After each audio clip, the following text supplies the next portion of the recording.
स्वागत है आप सभी का मेरे YouTube चैनल संगीत सीखो में। आप सभी के लिए लिखा हुआ नया ट्रैक पर सॉन्ग लेकर के आए हैं। तो चलिए सुनते हैं कैसा गाना है। गाना अगर अच्छा लगता है आपको तो प्लीज़ वीडियो को लाइक करें, चैनल को सब्सक्राइब करें और घंटी को दबा लें ताकि जो भी मैं वीडियो अपलोड करूं आपको मेरा चैनल का वीडियो देखने को मिल जाए। तो चलिए सुनते हैं गाना कैसा लिखा हुआ है। आप इसको कमेंट में बताएं और लाइक करके ज़रूर बताएं। गाना है गहवाना करह के सैया लेके ओइले बाहर महजा जवन मिलत रहे मिलत नइखे हमार गहवाना करह के सैया लेके ओइले बाहर महजा जवन मिलत रहे मिलत नइखे हमार तो नैहर में लागल रहे अरिया सोया से चुपे चोरिया ना मिले के कोइले रही तो अरिया सोया से चुपे चोरिया ना नैहर में लागल रहे अरिया सोया से चुपे चोरिया ना मिले के कोइले रही तो अरिया सोया से चुपे चोरिया ना। ये मुखड़ा हो गया। चलिए अंतरा सुनते हैं। जो भी आप गाना लिखवाना चाहते हैं तो आप उस चैनल के डिस्क्रिप्शन में दिए हुए नंबर पे संपर्क करें। आप जैसा भी धुन चाहते हैं लिखवाना, जिस धुन पे सावन का गीत, भक्ति का गीत, लोकगीत का गीत, ऑर्केस्ट्रा सॉन्ग, शादी विवाह वाला सॉन्ग, पारंपरिक गीत, जैसा भी आप लिखवाना चाहते हैं आप दिए हुए नंबर पर संपर्क करें। हर टाइप का आपको गाना लिखा हुआ मेरे चैनल पर मिलेगा। चलिए सुनते हैं अंतरा।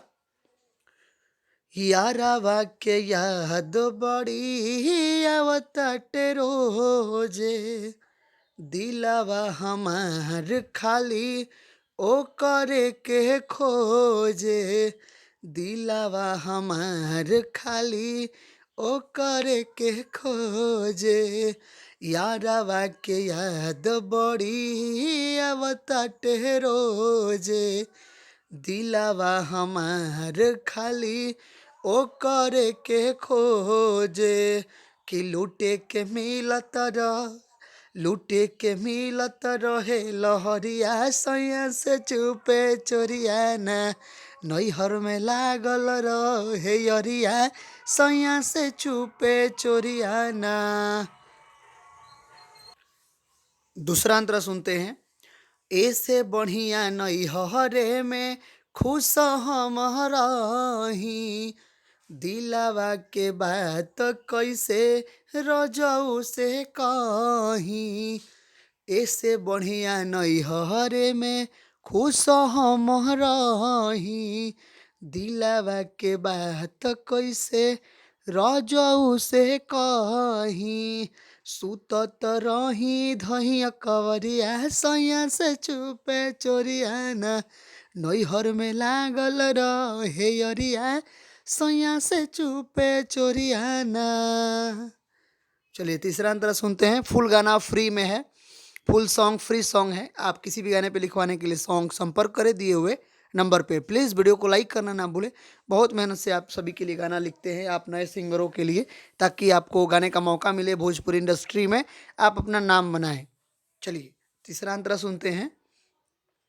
पियाऊ विवेक मनवा बहरा न लागे प्यार के बुखार मुरझावलिया के दागे पियाऊ विवेक मनवा बहरा न लागे प्यार के बुखार मुरझावनिया के दागे घुमनी सॉन्ग है जितेंद्र बजरिया सैया से चुपे चोरिया ना नैहर में लागल रहे अरिया सैया से चुपे चोरिया ना नैहर में लागल रहे अरिया सैया से चुपे चोरिया ना। प्लीज़ वीडियो को लाइक करें, चैनल को सब्सक्राइब करें, बेल आइकन को दबा लें ताकि जो भी मैं वीडियो अपलोड करूं आपको मेरे चैनल का वीडियो देखने को मिल जाए। तब तक के लिए धन्यवाद।